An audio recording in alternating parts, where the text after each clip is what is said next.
салом бинандагони азиз, барномаи ахбори озодиро бо хабарҳои охирини тоҷикистону ҷаҳон ман Зарангези Наврӯзшоҳ аз студияи марказии радиои Озодӣ дар Прага пешкаши шумо мекунам. имрӯз 11 июл аст. нахуст таваҷҷӯҳ кунед ба сархати мавзӯъҳои барнома. боздошти пайҳами чанд хабарнигору блогер дар Тоҷикистон. чаро мақомот журналистонро нишон гирифтаанд? مقامات حفظ حقوق حداقل امکان کوشش به خرج داده است که افکار جامعه را به طور خود اداره نماید. 18 ҷасадро аз зери вайронаҳо берун оварданд. талафоти ҳамлаҳои Русия ба маҳалҳои аҳолинишини Украина меафзояд. ва қонун манъ мекунад, вале сафи занони дуввуму саввум кам намешавад. мушкили бисёрзанӣ ва рӯзгори занони дуюм дар кишвари ҳамсояи Тоҷикистон. баъд аз таваллуди писарам онҳо сумкаҳои маро гирифта ба хона бурданд. баробари ба хона расиданд, модари вай гуфт: ту ин кӯдакро ба ман медиҳӣ. боздошти чандин хабарнигору блогер дар Тоҷикистон мояи ташвишу нигаронии рӯзноманигорони тоҷик шудааст. баъди тақрибан як моҳи боздошти Далери Эмомалӣ ва Абдуллои Ғурбатӣ, дастгир шудани ду хабарнигори дигар ҷомеаи журналистони тоҷикро такон дод. Завқибек Саидаминӣ ва Абдусаттор Пирмуҳаммадзода, журналист ва фаъолони шабакаҳои иҷтимоиро рӯзҳои 8 ва 9 июл мақомот ба бозпурсӣ даъват карда, дигар ҷавоб надодаанд. ин боздоштҳо чӣ маънӣ доранд? ҳамкори мо Сарвинози Рӯҳулло дар ин бора бо таҳлилгарон суҳбат кард. бубинам ки воқеан инҳо бо мо чӣ гуна рафтор хоҳанд кард, чун сол боздошти Завқибек Саидаминӣ ва Абдусаттор Пирмуҳаммадзода, ду хабарнигор ва блогери тоҷик ва он ҳам дар пасманзари сарнавишти Далери Эмомалӣ, Абдулло Ғурбатӣ, Хушрӯз Ҷумаев, Улфатхоно Мамадшоева ва Муҳаммадсултон Мавлон Назаров сабаби нигарониҳо аз як маъракаи зидди журналистон гаштааст. коршиносон мегӯянд рӯшан нест чунин тасмимҳо дар кадом сатҳи давлатӣ гирифта мешавад, аммо ҳамчун тамоюл он барои ҷомеаи тоҷик бисёр нигаронкунанда аст. вале вақте ки танқид кардани корманди ҳукумат ё мутаваҷҷеҳ шудан ба иллатҳои миллат ва табиати мушкилот ва кӯшиши мусоидат намудан ҷиҳати ислоҳи ин камбудиҳо, то ки давлатдорӣ муваффақтар бошад, сатҳу сифати зиндагии мардум беҳтар, аммо ин ба боиси малол ё нигаронӣ ё нороҳатӣ ким кадом хизматчии давлатӣ ё корманди мақомоти ҳифзи ҳуқуқ ё қудратӣ мешавад, ин боиси нигаронӣ аст. Завқибек Саидаминӣ ва Абдусаттор Пирмуҳаммадзода ҳар ду корманди пешини телевизиони давлатии Тоҷикистон солҳои ахир асосан дар шабакаҳои иҷтимоӣ назару андешаҳои худро баён медоштанд. ҳоло ҳар ду дар боздошт ҳастанд ва маълум нест ба чӣ муттаҳам мешаванд. боздошти ду нафари матраҳ дар ҷомеа, Завқибек ва Абдусаттор боиси нигаронии ҷомеа гардид. ин идомаи он кӯшишҳои таҳти контрол қарор додани афкори ҷомеа аз ҷониби мақомоти давлати Тоҷикистон аст. ва ман гумон мекунам ки бо ин амал мақомоти ҳифзи ҳуқуқ ҳаддаақал имкон кӯшиш ба харҷ дода истааст ки афкори ҷомеаро ба таври худ идора намояд ва ин кӯшишҳо докуниши баръакс дар ҷомеаи ҷаҳонӣ пайдо мекунад. дар Тоҷикистон дар як моҳи ахир 7 нафар аз блогеру хабарнигорон дастгир шуданд, вале дар мавриди ҳеҷ яке аз онҳо мақомот изҳороти расмӣ нашр накардааст. чандин хабарнигори дигар мегӯянд таҳти фишор қарор доранд, аз ҷумла телефону компютери онҳо мусодира гаштааст ва худашон ҳушдор гирифтанд. созмонҳои байналмилалии ҳомии ҳуқуқ ва кишварҳои ғарбӣ борҳо аз ҳукумати Тоҷикистон хостанд ки таъқиб ва таҳдиду фишор ба хабарнигоронро баст кунад. муроҷиатҳое ки зоҳиран ба гӯши мақомот намерасанд ва ё расанд ҳам нодида гирифта мешавад. барномаро бо гузориши дигар аз Тоҷикистон пай мегирем. дар пайи афзоиши мавридҳои сироят ба COVID-19 дар бархе аз кишварҳои ҳамсояи Тоҷикистон, аз ҷумла قزاقستان و قرقیزستان در تاجیکستان هم چاره‌های پیشگیری از گرفتاری سخت‌تر شده است. هرچند مقامات میگوید دیگر یگان محدودیت در مرزها جاری نکردند، اما حرارت مسافران و گواهینامه واکسینه تفتیش می شود. تفصیلات در گزارش شهلایی عبدالله.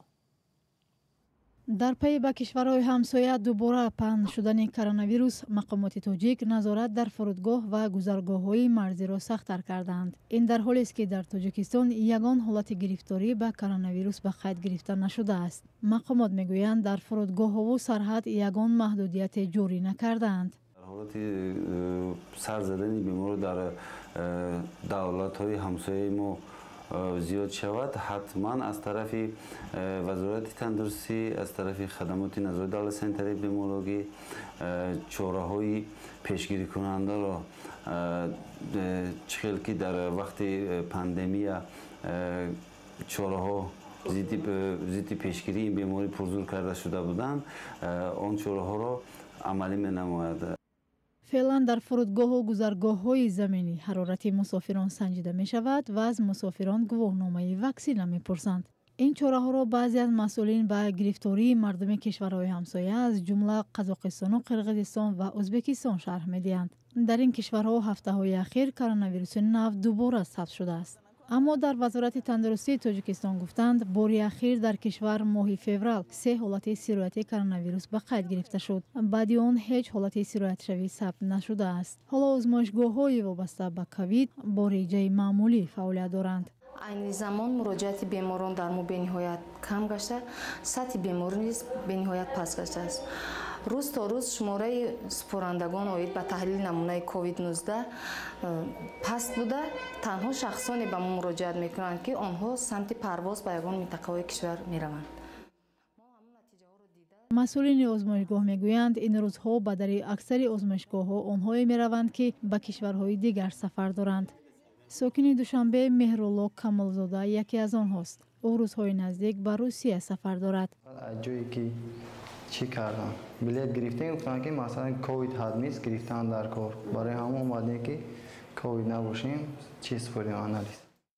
تاجیکستان آخر ماه اپریل سال 2020 موجودیت کرونا ویروس را در کشور اعتراف کرد. هرچند تا این وقت حالتهای مرگ شبهناک زیاد رسانه میشد، مقامات اکثر آنها را به پنیومونیا یا التهاب شوش ربط میدادند. مقامات تاجیک میگویند در عموم بیشتر از 17,000 نفر به کرونا ویروس گرفتار شده. دوامین نزدیک 2 سال پاندمی در کشور 124 نفر از کرونا ویروس جان داد. آماری که به درستی آن نه همه باور دارند.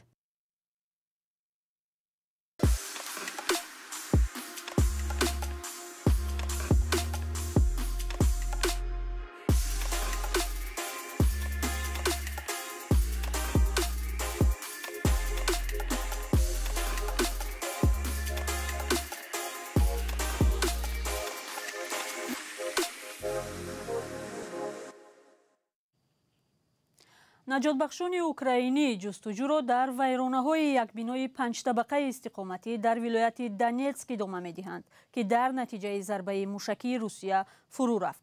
در این حمله به گفته فرماندهان اوکراینی 18 نفر کشته شدند. 6 نفر را از زیر ویرانه‌ها در خانه در شهرک چسفیار زنده بیرون آوردند.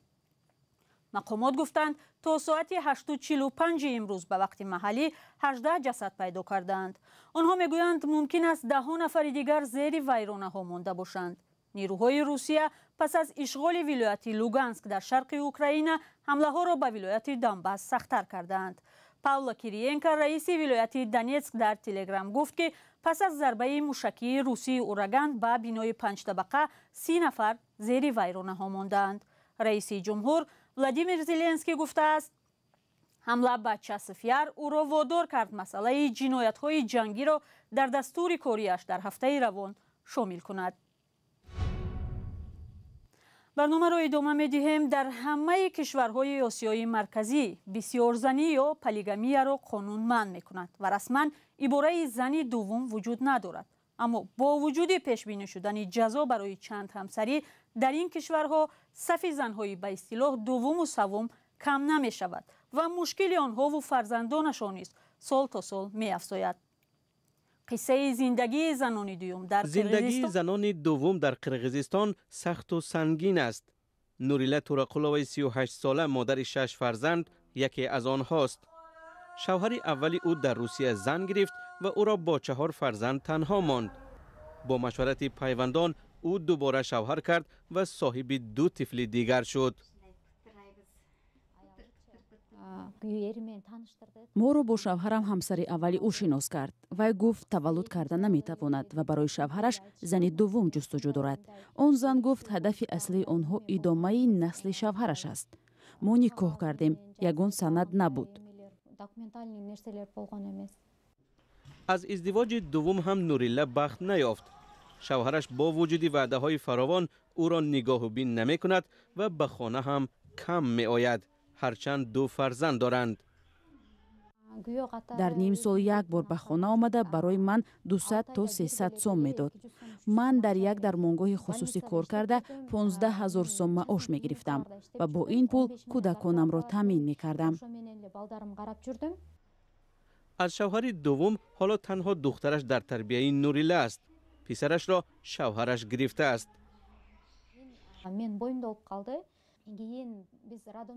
بعد از تولد پسرم آنها سومکه‌های مرا گرفته به خانه بردند. برابر به خانه رسیدند مادر وی گفت تو این کودک را به من میدهی.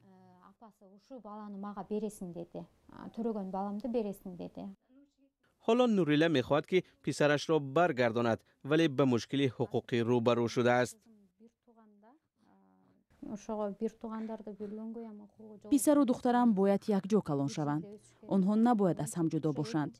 دخترم هنوز شیرمک است. دادگاه باید کودکان را به من میماند. حتی اگر مرد زنی دوم هم بگیرد باز هم زنان گناهکار دانسته می شوند. بی سند عقد نکاح در یگان جای حقوق من حمایه نمی شود.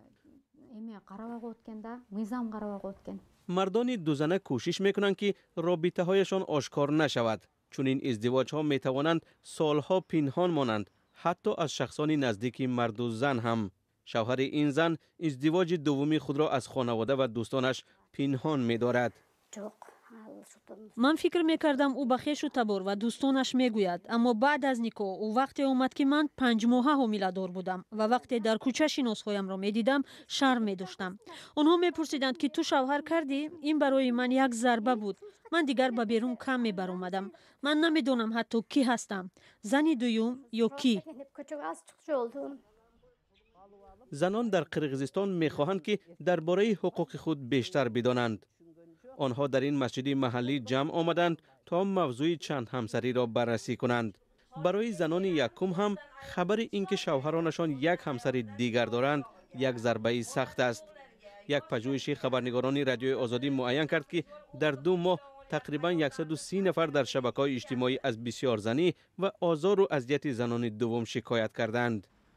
بسیار زنی در قرقیزستان منع است، اما قانون هم نتوانسته از پیش راهی صدها مرد را بگیرد که همزمان با 2 و یا چند زن نکاح کردند.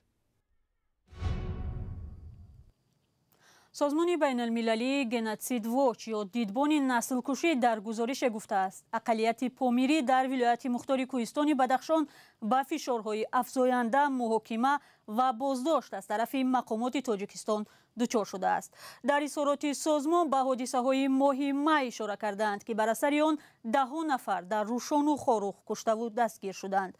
همچنین حکومت تاجیکستان را تنقید کردند که فعالان پامیری را در مسکو ربوده به تاجیکستان آوردند. مقامات تاجیکستان رسما واکنش نکردند. رئیس جمهور امامعلی رحمان ماه ایون امسال در سخنرانیش در ختلان گفت دستور بی‌ضرر کردن سلاحداران را در بدخشان او داده است، چون به گفته‌اش علاج دیگر نبود. سازمان دیدبان نسل کشی در پایان گزارش خود توصیه داده است که اتحاد اروپا، امریکا و ناتو نسبت به آزار و اذیت پامیری‌ها توجهی بیشتر کنند. بیننده عزیز، این خبری آخرین در برنامه اخباری آزادی با سپاس از شما برنامه را پایان میبریم. خبرهای بیشتر را از سامانه آزادی و شبکه‌های ما پیگیری کنید. خدا نگهدارتان.